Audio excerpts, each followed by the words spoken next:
Hello, everyone. I am Cynthia Ralston, Special Assistant to the Director. We're going to start lobbyist training in just a minute, but the email I sent out saying to text your questions to a certain phone number, that phone is unavailable. So if you have questions, you can email them directly to me, and I'll be checking my phone throughout the training. My email is cynthia.ralston@ethics.alabama.gov. I will spell it out for you. It's cynthia.ralston, RAULSTON, @ethics.alabama, spelled out, .gov. Okay, and now Tom Albertin's gonna start the training for us. I'll be right back. Hey, good afternoon, everybody, and thank you for attending. This is the July training for, I'm getting a lot of feedback.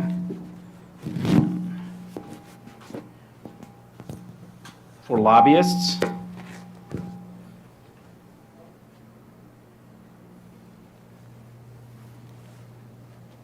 Okay, you good? That seems a little bit better. Okay, great. And so the screen behind me will have most of the slides and most of the information that we'll be talking about today. This is meant to be a general overview of the ethics law. It is certainly not a comprehensive summary of everything that is in the Ethics Act. However, it will cover most of the issues that are relevant to you and that you should be dealing with in your daily activities as a lobbyist. Of course, what we tell you today is the bare minimum. It's the floor, not the ceiling, for ethical compliance. You are certainly encouraged to go above and beyond what the bare minimum is as is contained in the Ethics Act. What we tell you today does not give you any kind of legal protection. It's simply meant to be an overview of the Act to enable you to do your job a little bit better and to answer some of the basic questions that you may have. First of all, most of you, especially if you have done any lobbying activity in another state, may be familiar with how ethics commissions are organized nationally, and our ethics commission is no different from what you see in most every other state. Our ethics commission is appointed by the governor, lieutenant governor, and speaker of the House to serve staggered 5-year terms. Generally, and by statute, we have 5 commissioners who are appointed. We currently have 4 people serving because we had 1 commissioner who resigned this past year. Currently, our chair is John Plunk. He's on the screen behind me. He is a lawyer from Athens, Alabama. Our vice chair is former Chief Justice of the Alabama Supreme Court, Lynn Stewart. And we have Stan McDonald, who is a lawyer in Huntsville. And then finally, we have Ed Crowell, who's a retired brigadier general from Maxwell. This is General Crowell's second time to serve on the commission. But they are the official commission, and they make all the official decisions for us. And Cynthia and I are the staff, or lead the staff of the commission and all of the functions that we carry out, including lobbyist registration and compliance with lobbyists. Now, most of you have dealt directly with Cynthia on this issue, and she has been serving in that capacity since our long-serving employee, Vicki Manning, retired. But there's going to be a replacement for Cynthia coming along after the quarterly filings are due. And Cynthia will talk about her replacement in more detail when she speaks in just a minute.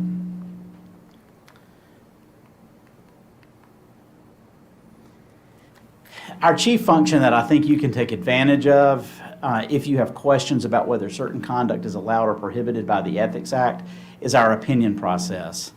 We have 2 methods of giving advice and opinions to the Commission. One is our informal opinion service, and the other is our formal opinion service. Informal opinions are what we do most of as a Commission staff. And that is that we answer questions for people like you who may have questions, for example, about what the limits are on how much you can spend for a meal, or if you want to host an event, how you can comply with the Ethics Act in terms of what you can offer. Maybe it's hospitality, maybe you want to reimburse mileage or lodging, all of which is allowed under the ethics laws, but the process for that may be something you're unfamiliar with, and we can answer those questions for you. That type of advice that we give you would be called an informal opinion, and it does not give you any legal protection from prosecution. A formal advisory opinion, however, does give you protection, and we are allowed to give those opinions by statute. Typically, formal opinions are reserved for questions that have not been answered by the Commission before. One formal opinion that we did give to a principal rather than a lobbyist, but certainly affects lobbyists, is an opinion we gave to the Business Council of Alabama, back in 2018, where we talked about how certain expenses could be split among multiple sponsors. So the formal opinion process is something that you, of course, can take advantage of as well. Formal opinions, however, do give you protection from prosecution.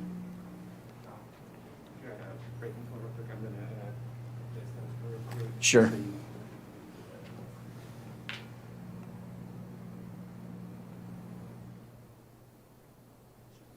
You good? Is that a little bit better? Yeah, can you hear me there? Let me move my microphone up just a little bit. See if this, is that a little bit better? If you cannot hear me, then email Cynthia and let her know that. Okay.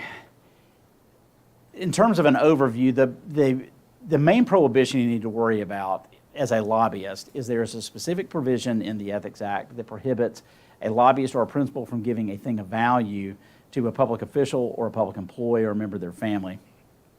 And we will talk in detail about that. But violations of that principle and violations of other principles in the Ethics Act, for example, use of office for personal gain, are criminal in nature and are covered by a 4-year statute of limitations if they are intentional acts. So if you were to violate the Ethics Act intentionally, the statute of limitations for that violation would be 4 years. For every other violation under the Act, it's a misdemeanor that's covered by a 2-year statute of limitations. When a case is filed with the Ethics Commission alleging a violation of the Ethics Act, then the Commission has jurisdiction over that case for a period of 180 days, after which we will lose jurisdiction. So we have to resolve our investigation and decide whatever we're going to decide about it within 180 days. We can get a one-time extension of an additional 180 days, but the most that a complaint can be pending in our office is 360 days.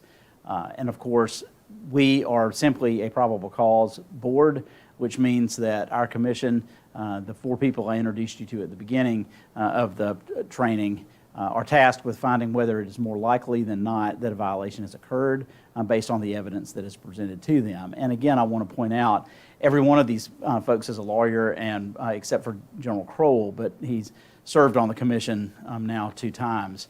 And one of our commissioners is a retired Chief Justice of the Alabama Supreme Court. So they're certainly able to handle the issues that come in front of them.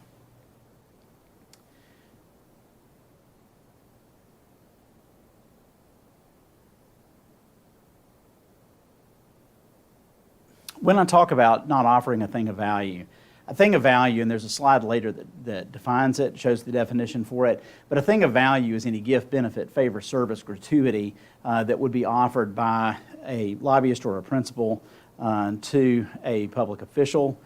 So think members of the legislature, think members of a city council, members of a county commission, maybe the constitutional officers in Alabama. So anything of value like that would be considered a thing of value, and the general prohibition would apply to giving it to them. However, there are 18 exceptions to that general prohibition, and those exceptions cover the things that you as a lobbyist want to be able to do in relation to public officials. For example, you can have educational functions, you can have events that have an informational component to it, also known as a widely attended event, and those are specifically allowed within the code. What else is allowed other than the event itself is the payment of hospitality for the public officials to attend these events, food, beverages. All of those are customary provisions that are given to public officials who attend these functions as well. So just know that you're going to live in the land of the exceptions to this general prohibition.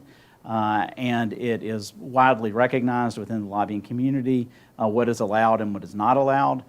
I will give you a little bit of a shortcut with that, though. When a lobbyist or the company that retains a lobbyist wants to have one of these events, they can ask us to pre-certify that event, or that's just really another term for asking us to approve the event as being compliant with the Ethics Act in all respects. And that process is called pre-certification. Well, when a lobbyist or a principal requests pre-certification, and when we grant it, we post on our website the pre-certifications and on a calendar that's a drop-down from our one of the tabs on our website. So you, as a lobbyist, can access that, and you can see what other people are doing. Not only can you see what they're doing, but you can see when they're doing it, which I think can be a helpful tool in planning.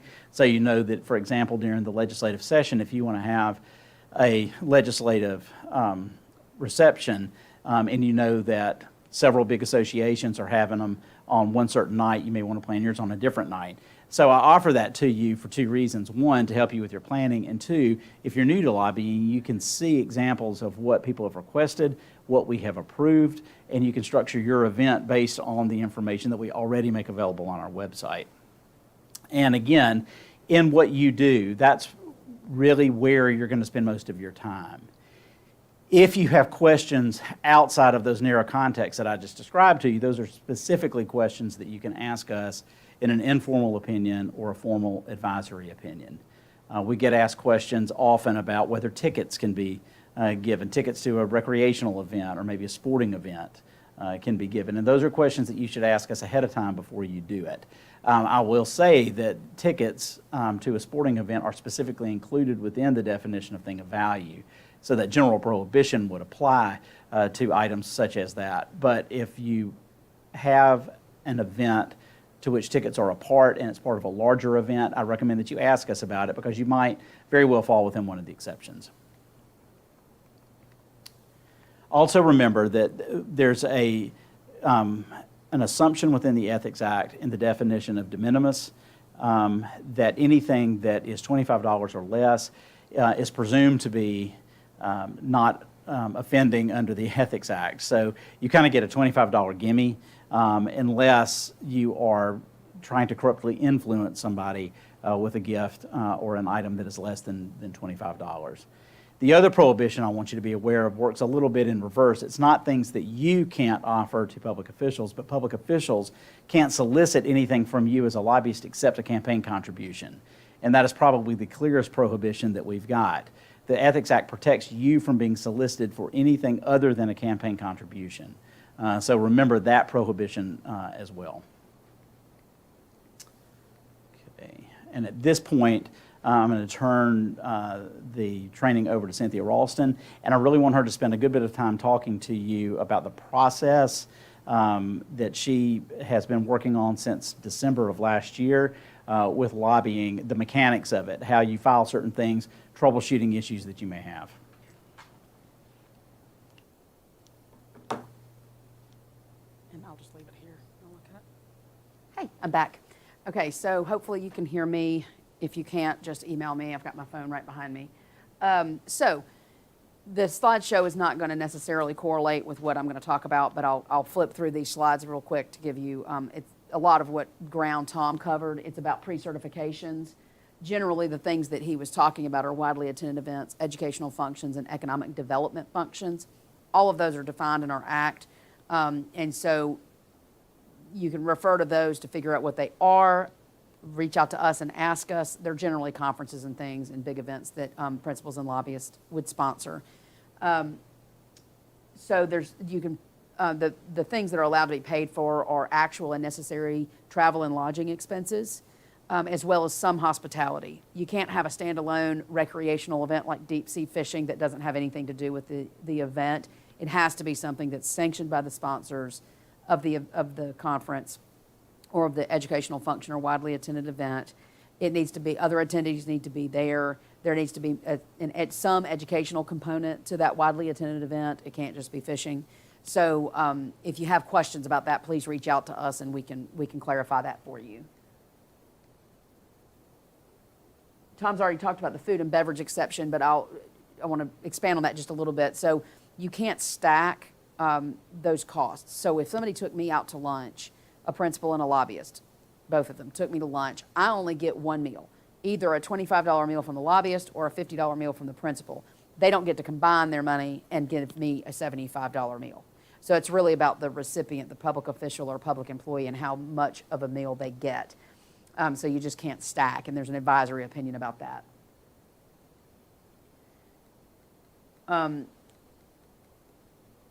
there's certain things we're going to need to know about the widely attended event.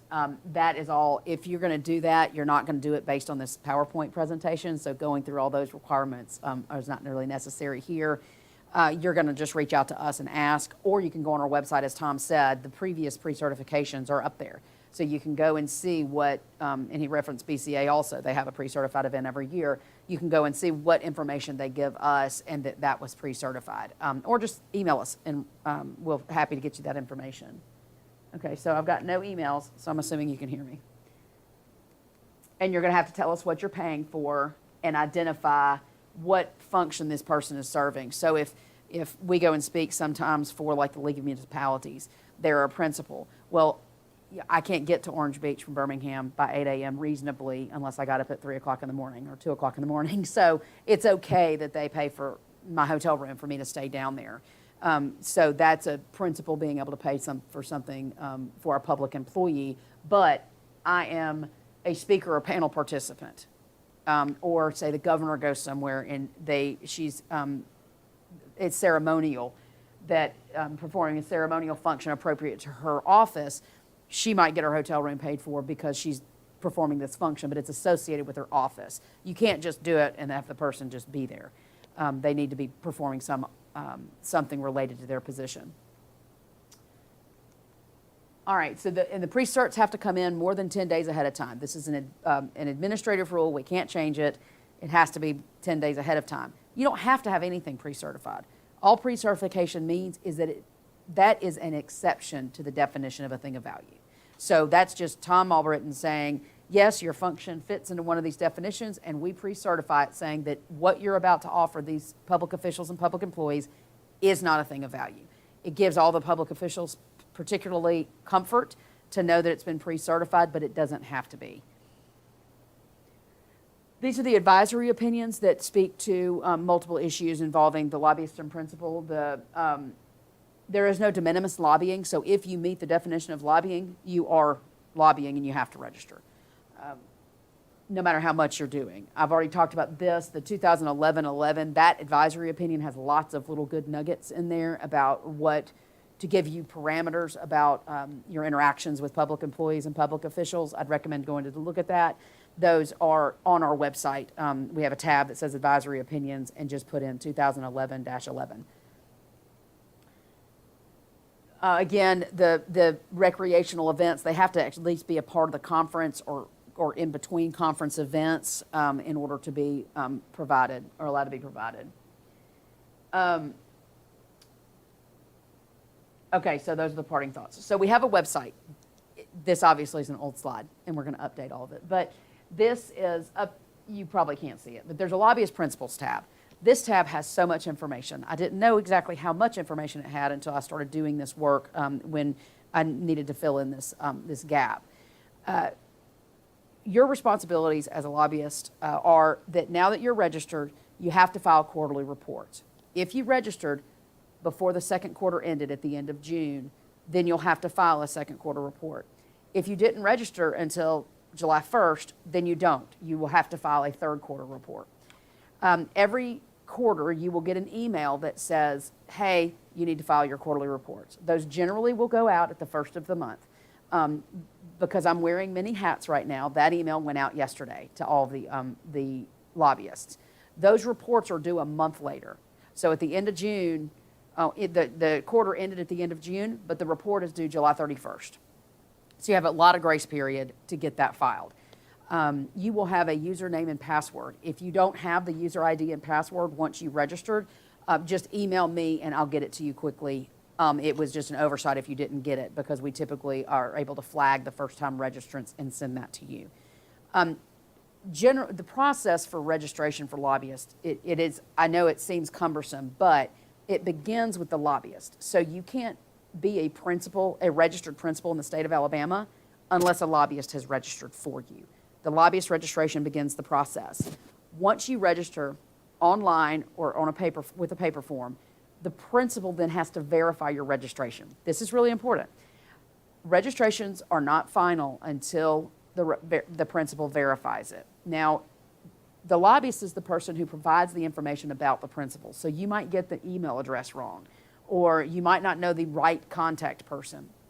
And the emails that we send out for verification come from an email that is not easily identifiable and might look like spam. It's from receipts@nicusa.com. We can't change that. But so it may not be obvious to the principal that they need to click on that and then click on the link, because how many people tell you don't click on a strange email and then click on the attachment or the link inside of it? But we need them to do that. We do send out reminders for that to happen, but that is necessary. So you need to keep in touch with them. I'll send you an email as well if they've not verified the registration after some period of time, asking you to talk to them also. You can file your quarterly reports either online or with paper. It's far easier to do it online, and you just have to use your user ID and password. You can go in, once you're on the Lobbyist Principal page, there is a login for file quarterly report online. Put your user ID and password in. It asks you a series of questions from memory. Don't hold me to it, but the first one is whether or not there were any lobbying activities. Lobbying activities does not require you to spend money, okay? If you actually approached a legislator and talked to them about a bill, that was lobbying. And so you need to say yes to that. The next question is about whether or not you had any expenditures that are reportable. So if you spent more than $250 on a public official or public employee within a 24-hour period, you've got to report that. And so you would check that box. You also have to report financial transactions. Come on in.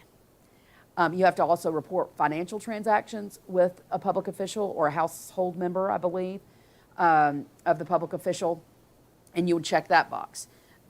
You also then have to report direct business associations. If you have a question about whether or not you have a direct business association with a public official, please let us know. That's a legal question that we can answer for you, but this comes up occasionally in the context of having a public official that sits on your board. If you're a nonprofit, if the principal is a nonprofit, something comes up and they need to hire a lobbyist for a bill, well, then you would have a direct business association with the public official that sits on that nonprofit board. That's just an example, hypothetical. If that comes up, just let us know and we'll talk to you about it and we'll tell you whether or not you need to report that relationship. It's not nefarious. It doesn't mean there's a problem. It's just a matter of transparency, and it's something that's required from the statute for you to report in the quarterly report, as well as for the principal to report that in their quarterly report. The lobbyist and principal quarterly reports are remarkably similar. Lots of principals aren't sure necessarily if they're a large company and they're government relations person and they don't have a specific government relations. They may not know how much work you've done. So you need to communicate with your principal about what you've done, whether you've had any lobbying activity for that quarter. So if they ask you those questions, that's fine. Y'all can, look at each other's papers. It's not a problem. And then just file those. You have to file them independently. Both the lobbyist and the principal have to file a quarterly report. Just because the lobbyist does it and it seems duplicative doesn't mean the principal is not required to. The principal also has a user ID and password that's independent from the lobbyists. Trying to think of the other details that you all need to know. Let me see if I've got any emails first. All right. If you forget your user ID and password, we will give it to you. We are happy to do that. If you have any questions about your filings or why a principal's not showing up, or you need to add a principal. Right now, we're working with our team, our software team, to try to make it so that you can register another principal after the first of the year online instead of having to do it on paper. But right now, we don't have that capability. So once you go in and do your first of the year registration, right now you have to add the principal with a piece of paper. Those paper forms are available. Those downloadable forms are available on the website under the Lobbyist Principles Tab. For you to print, or you can type into it and send it to us, and we'll get that entered. There are two different databases that you work in, so y'all have the online registration, the lobbyist registration online is independent because you pay through there, and then that is transferred to our database. That's an overnight transfer, and we have to import that data, so it may not be instantaneous, so don't get worried if you don't show up. And then if you have a question, just let us know. If you think you've registered and don't see your name on the website, then let us know and we'll take care of that for you. The quarterly reports, those go directly into our database, so as soon as you file it, we'll see that. And always, if you ever worry about it, you can keep your confirmation page that you have filed your quarterly report and then touch base with us if for some reason we don't have it. That doesn't happen. If you've actually submitted it online, we will have that information and have your quarterly. If you forget to register a principal, so you have to register a new principal within 10 days, or any, if you're within 10 days of any lobbying activity, you have to register. If you have a new principal and you lobby, you have to register within 10 days. If you don't, just register, okay? Don't avoid doing it, because that will, that doesn't help anybody. So we're here to help you. If you have a problem or you're worried that you didn't file your quarterly report on time, let me know. We'll talk about it. The most important thing is transparency and getting it done. That is our goal, is compliance. So anytime you have any worry about any of that, just let me know. Jennifer Marcato is very happily coming to work on Monday the 25th. That's her first day, and so that is obviously, I will be working directly and continuing to do this work until she's comfortable and we're comfortable with her, working through that process. So with the quarterly reports, we are answering your emails as quickly as we can. I know I've only got new lobbyists here, so all the emails that are sitting in my inbox waiting on passwords, IDs and passwords, I'm not talking to you, but we will get back to you. Remember that in each filing season, it gets really busy. So in the beginning of the year, when everybody is registering, that's a really busy time. We will have other staff, including myself, kind of working back up, but we will get back to you within 24 hours, 24 to 48 hours with your email. If there aren't, there's somebody at a conference at some point that said there's no emergencies in ethics. It's kind of the same thing with lobbyists. There's usually no emergencies, but we will, if something is extremely pressing, just please let us know, and we'll help you as best we can and as quickly as we can. I think that's pretty much wraps up my procedures. I'm going to ask Austin, do you have anything to add to that? Austin also is on our staff. Sadly, he's moving on from ethics soon, but he's been assisting with the Lobbyist Principles as well right now. Yeah, so we've got a dedicated email now that goes to Lobbyist Principles so that multiple people in the office can check it and make sure to get back to you. It's lobbyistprincipal@ethics.alabama.gov. Pretty straightforward. It's on the website as well. lobbyistprincipal@ethics.alabama.gov. That is the easiest way to communicate with us, because we can give you, if you call to get your password, it's a lot easier if you have it in writing instead of you having to jot it down, because something, if on the off chance something gets transposed or things like that. So if you have a question, it's easier to email us. Yeah.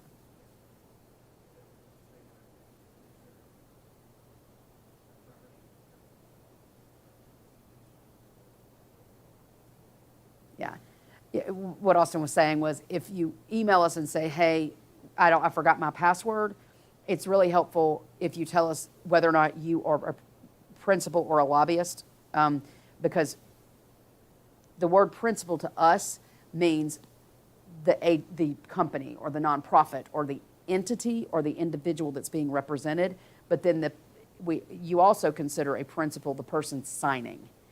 So often when somebody emails us, like for instance, if Tom was a principal and he just emailed, hey, I don't have my login information. Well, if he just tells me he's Tom Albritton, but he doesn't tell me he's representing Acme Incorporated, I don't know to find that. So that's it. So just make sure to identify who you are, who you're representing, and whether you're a lobbyist or principal, and we'll get to you. It'll make the process faster for us to get back to you. Okay, let's see.